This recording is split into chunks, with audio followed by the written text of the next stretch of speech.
So we've been talking about the difference between accuracy and precision, and I want to give you a perfect example here. So this thing is CNC machined, and it's supposed to be a mask that allows us to just paint that black stripe. That's all it has to do. There's a slot there and we can paint through the other side.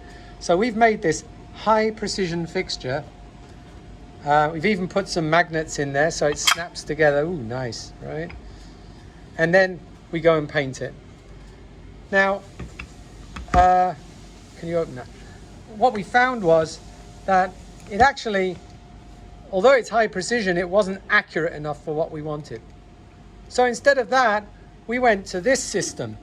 Oh yeah. Now, this is low precision. This is as low precision as you can possibly get. There's no dimensions. No one cares about the dimensions. It's irrelevant.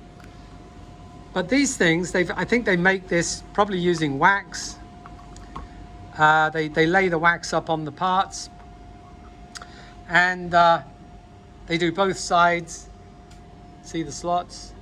You can see where they've actually marked Schweiko, but it's actually in reverse, which tells me that that was written onto something when it was an opposite. Okay, so then you clamp this thing down. It's got a couple of locators here that they've just put on, just some low precision pyramids. See? And then they cast this probably by investment casting in copper. And then when you put this thing together, it's absolutely perfect. No gaps at all. It's beautiful seal. Absolutely beautiful. And then you spray, you open it up, and the parts are only painted exactly where you want it. And these are the perfect example of a precision solution that did not give accurate parts.